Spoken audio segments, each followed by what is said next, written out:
What is going on, STR Nation? This is your brother from another mother, Emanuele. I am excited today. I have the honor of doing this show on my own today.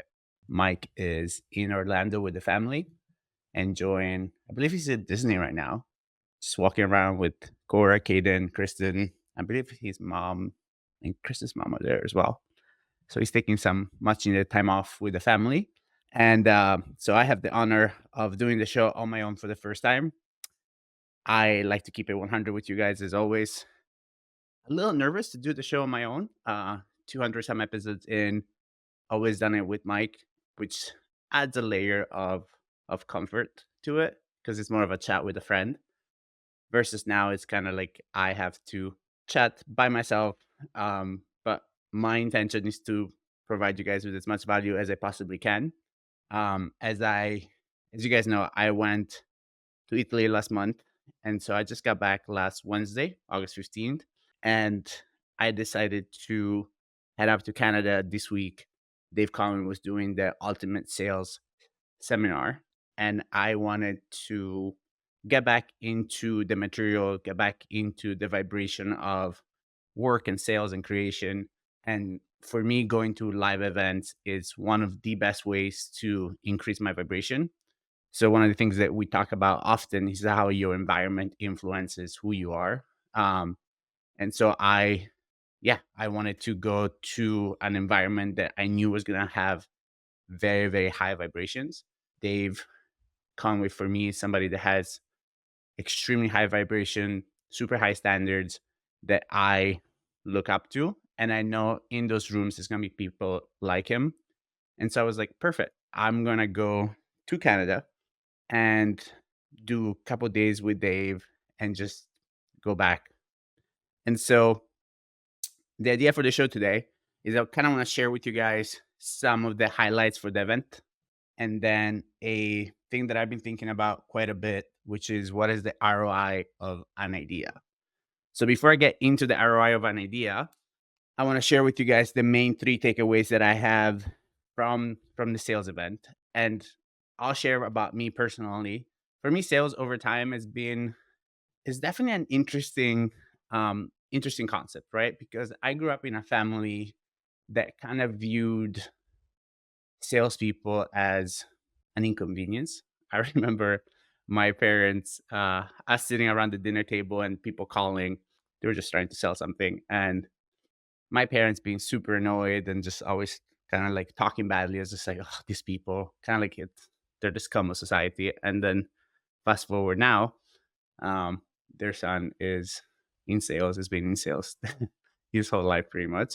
And so one of the things that I loved that Dave shared with us, which is a Bob Proctor quote, is that sales is not something that we're doing to someone, it's something that we're doing for someone.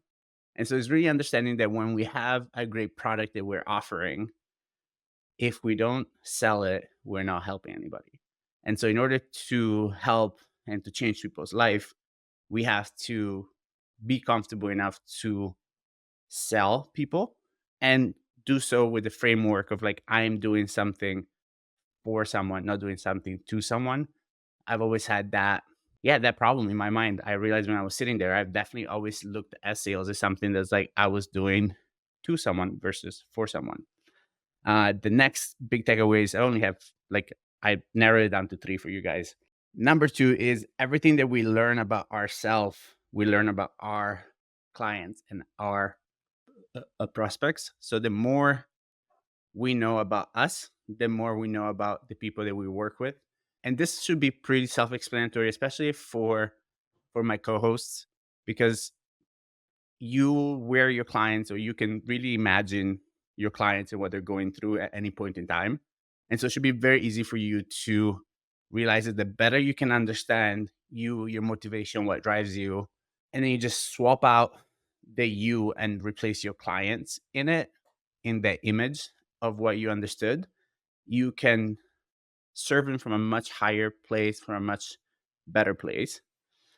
And this leads to point number three is that all we do is facilitate desire and share information. That's nothing else, right? So as you're doing a sales call, as you're meeting with an owner, um, all you're trying to do is understand like what is your desire, how can I facilitate it, and then sharing information that will help you sell the client. And the other thing is this also, guys, like we never sell, like people make their own decision. So even if you think you're a great salesperson, every single sale that you have done in your life, that person decided to be sold. That person sold themselves onto what you're selling. And that's where the sharing the information and facilitating desire really comes in, because that means that you are understanding them and you're sharing information as to like, okay, like how can this guy or girl help me? That's the sharing information piece. And then from that perspective, from that point on, you are then facilitating their desire or helping them see how you can facilitate it. So those were kind of like three big takeaways that I had from the event. Again, if you don't go to events, it doesn't have to be a Conway event, but if you are kind of feeling in a rut of any kind of sorts, I would highly, highly suggest going to some kind of event, some kind of learning event, even if it's not necessarily something that is particular relevant to what your industry is. Just being in an environment of people learning and growing, in my experience, has always helped. And so one of the things that I love about Conway events is that it gives us workbooks. And for those of you that watch us on YouTube, I'm holding up his workbook. And in here, one of the things that Conway teaches on is repetition of thought changes your mind. So, and one of the ways we do that is through repetition of reading. So we read over and over certain paragraphs, certain pages, certain chapters of certain books. So Think and Grow Rich, The Power of Awareness, Lead the Field. So there's tons of books. Because again, at the beginning of my journey for personal development, I was a junkie that just went from content to content and from book to book, almost collecting them, right? Like I'm like, oh, I read 27 books, 47 books this year, and it's just like this need to read more and more and more. And I understood the ideas, or at least I thought I did, but then I was never implementing them. And I was never letting those ideas actually change or influence. They were kind of doing it, but not to the degree that they could. And so since working with Dave this year especially, I've spent most of my time reading over and over the same the same books, because I really want the concept and the ideas in those books to become mine.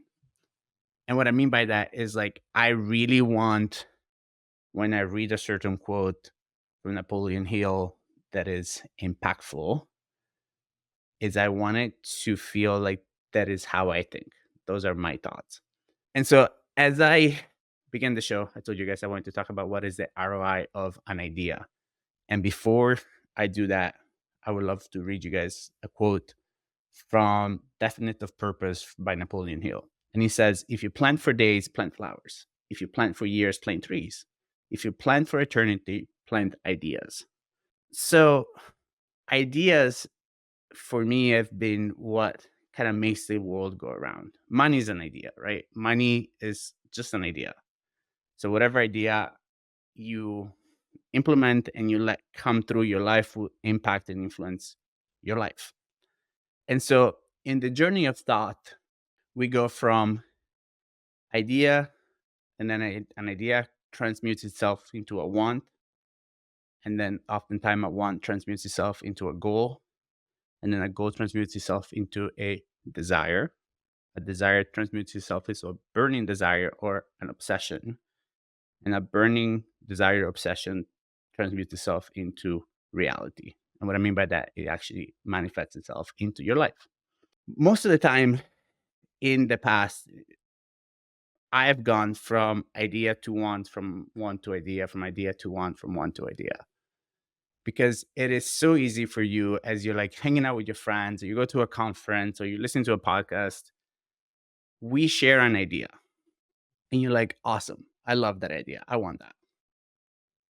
And then you listen to another podcast, and somebody else shares another idea, and you're like, oh my God, that's great. I want that idea. And so wants are easy, and we all want things. But the reason why you're not getting what you want is because you've never made a decision. And what is the decision? The decision is to change your want into a goal. And I know you haven't, or I know when I haven't made a decision is because I change my goals. Because once a decision is made, it's made. And if the decision changes, that means the decision was never made in the first place. So I'm going to repeat that. Once the decision is made, it's made. If the decision changes, means that you did not make the decision in the first place. So a lot of the times when you make a decision, you may have a plan, and your plan may go wrong, and then you change the decision instead of changing the plan.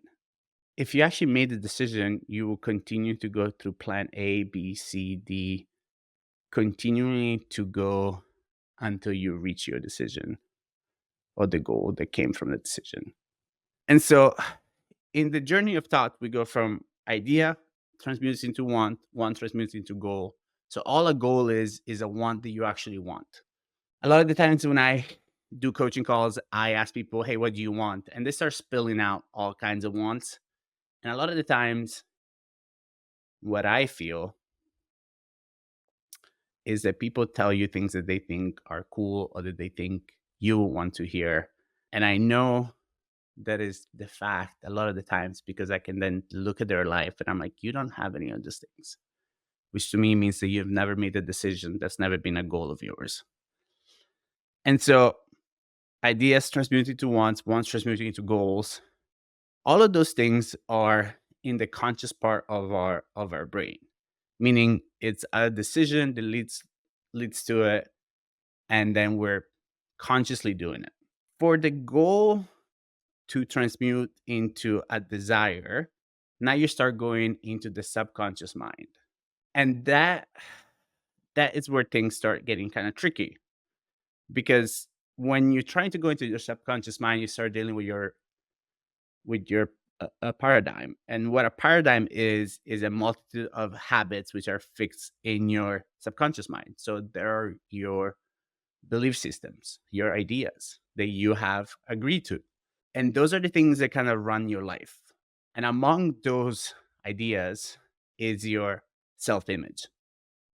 So a lot of the times when you go from a goal to a desire, you're going to hit against your paradigm. You're going to hit against your self image. And what the self image is going to do, if you imagine a baseball game and a guy with a bat, as the idea goes into a want, which then goes into a goal, and it comes down the pipeline into a desire, there is your paradigm with a baseball bat. And the moment it sees the new want, the new goal that is not in alignment with the idea of yourself that you have, is just gonna swing at it and knock it out of your consciousness. So the most important thing that we have to understand how to do or what to do is how do we make a goal slip into the subconscious mind, into desire, and let us stay there. And in order for us to do that, our self-image has to change. It has to. Because you will never outperform, outgrow, out earn your self-image. And this is where I go into what is the ROI of an idea. ROI of an idea is actually zero until that idea changes your self-image. So the ROI of an idea is zero until that idea changes your self-image. And if you listen to this now, you're like, like, come on, like nah, come on, that cannot be. Well, then why do so many people know so many things and yet they just can't seem to make things change? How many of you know all of the things, all of the softwares that you can use, all of the systems that you can use, all the processes you can use, and then you're just not hitting your goals? It's not happening. It's because your self-image, your paradigm is not allowing it.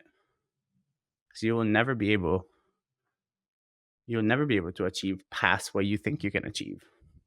And so Our self-image. So we our thinking and our emotion are habitual, and they influence our life and they determine our life. And what I mean by that is our thinking and our emotions are based on what our mental standards are, which is what are the things that we allow ourselves to think about. So, what are the thoughts you allow in your brain? Your emotional standards, which is what are the emotional standards that you have. So, what are the emotions that you are okay with feeling? And then your result standards. Your result standards are what are those results that you're okay having. If you continue to not get what you want, it's because there's a part of you that is okay with that being the standard. Because the moment something becomes unacceptable is the moment something changes. So the moment something becomes a true decision is the moment something changes. And the reason that hasn't happened is because you're thinking and feeling from an habitual place. So you're continuously going back to the same old thoughts and the same old patterns of thinking. And your mental standards, your emotional standards are the same.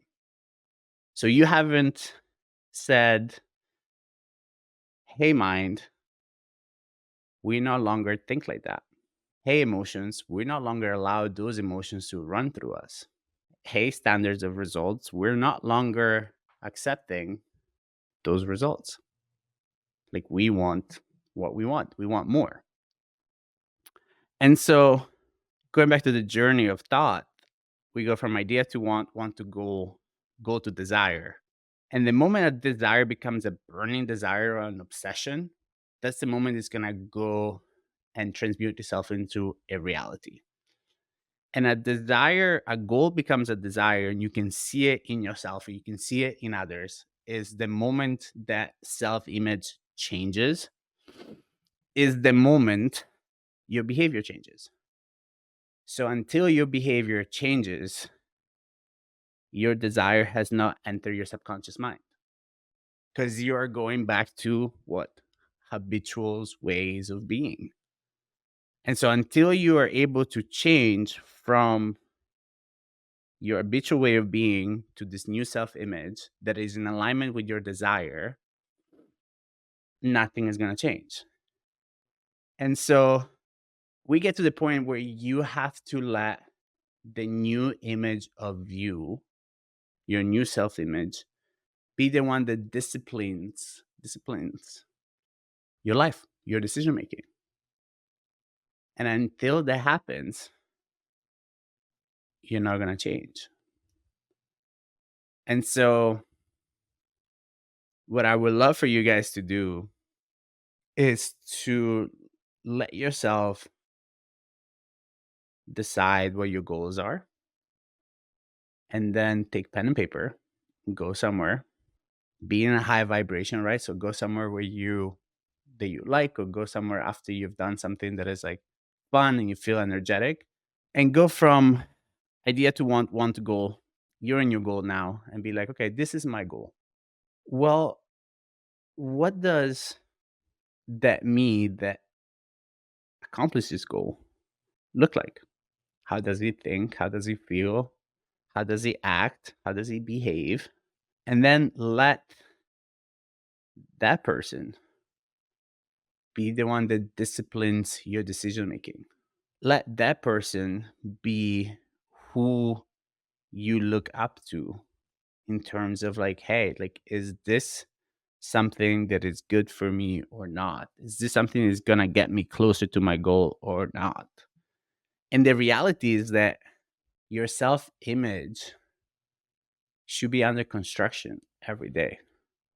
Because every day you should be finding and asking yourself, hey, how do I get an edge? How do I get an edge on me? How do I get an edge on this new version of me? How do I get an edge on things in me that are no longer serving me? And it's the realization that you're entitled to recreate your self image however many times you want. And if there is things in your self image that you are not happy with, through discipline, through decision, through discipline, through desire, right? So the 3 Ds to change your self image are desire, decision, and discipline. So the 3 Ds to change your self image are desire, decision, and discipline. So you have to have a desire to be something else. And then you have to make the decision to become something else. And then you have to have the discipline to become that person and to hold that desire, hold the decision long enough for it to actually change how you act, how you behave, how you talk to yourself, how you talk about yourself. And it is your right to continuously change your self-image to something that serves you on a daily basis. So, yeah. So this is the show for today. I'm gonna keep it brief, and this is what's been a lot on my mind because as you guys know, I've been pretty candid with you guys. As I'm going through changes in my life, I realized that I have an opportunity to create a new self-image of myself, and that it is actually kind of amazing. And what I mean by that is like when you really grasp the fact that we can be whatever we want whenever we want and then become that and then be like, okay, how can I get an edge on this me that is amazing, this me that like I it was a dream up until 6, 12, 18, 24 months ago. Now he or she is here. Well, how do I get an edge on him and her? How do I continue to push it? And so, in parting, I want to leave you guys with another quote, which from Ralph Waldo Emerson, which is one single idea may have greater weight than the labor of all men, animals, and engines for a century. Put ideas and your definitive purpose to work. So go through it, see what ideas you've been having that have created want, then choose those wants. Actually make them goal. Actually make them goals. Like really, like look at them and be like, I am choosing this. I am wanting this want to become a goal. And then start changing your self-image and start changing your self-image so that this goal can become a desire. And then once you start obsessing with this desire, once this desire becomes a burning desire, an obsession, you see your behavior changes. And the moment your behavior changes, your reality will change. And you can have everything you want. And so the reason I call this show The Art of Goal Creation is because once you understand that this artistic process of like, hey, sitting down, imagining what I want, having faith that I can create whatever I want, and then allowing yourself to create whatever you want, you will become infinite because we're spiritual beings having a human experience, and we are infinitely connected, infinitely protected, infinitely supported by the universe. And there's going to be moments where you're being tested for what you want. And so your plans may need to change, but your goal and your desires cannot. Because if they do, that means you never made a decision. If life slaps you in the face and you change your goals and you change your desires, means they were never your desires. You had never made a true decision. Because what you should ask yourself in that moment, let's say you got a rejection, let's say you lost a client, let's say whatever it is, and you're throwing yourself a pity party and you're like I need to change this. This is not what I want anymore. Ask yourself, if it didn't go that way, would I still feel this way? If instead of losing this client, if instead of getting a rejection, if instead of whatever happened, I got exactly what I want, would I be having this conversation with myself right now? And I guarantee you the answer is no. And so all it is you're just lacking courage in that moment. Guys, the most courageous thing that we can do is go out and create the life that we want. And the most courageous thing that you can do is having faith that you are going to get the life that you want, because every defeat carries the seed of an equal opportunity in it.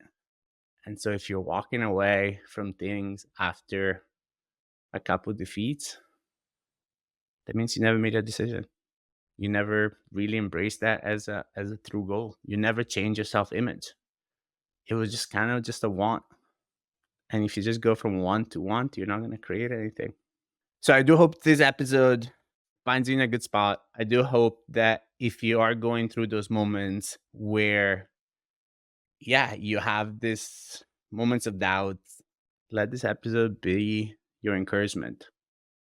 That as long as you made a true decision and you continue to act forward and you don't deviate from your decision, but you do deviate from the plan, because if the plan is not working, I have no problem with you guys deviating from the plan. But please don't deviate from the decision, especially if it's a true decision, especially if it's something that you really want, especially if your why is big enough behind it and it's something that you're doing for your family to change your life, to change your future. Please don't change it. Don't change it. Because not getting what you want doesn't mean that it's not going to happen. It's just part of the process, part of the testing process. And if you just embrace that life is always happening for you and never to you, just know that in that defeat, there is a seed for your victory. And just as bad as that defeat feels, the victory is going to feel 10 times better. So I hope, once again, this was valuable.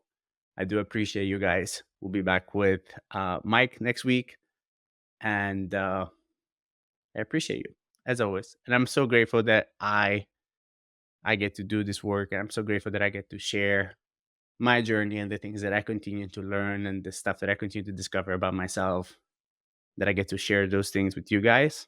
Because again, I am of the opinion that everything that I learn about me helps me help you, and helps me help our students, helps my clients. And so I will continuously always learn more about me so I can better show up for the people in my life that I care and love, and for the people that I serve. And I hope that you do the same. Ciao, guys. Hey, STR Nation, if you enjoyed this episode, please make sure to hit that subscribe button and leave us a review. And in the comments, let us know what topics you want us to cover on upcoming episodes, and we'll make sure to get that in the books for you. And if you really want to learn how to launch, automate, and scale your short-term rental business, if you want to go deeper, then check out our free masterclass at strsecrets.com.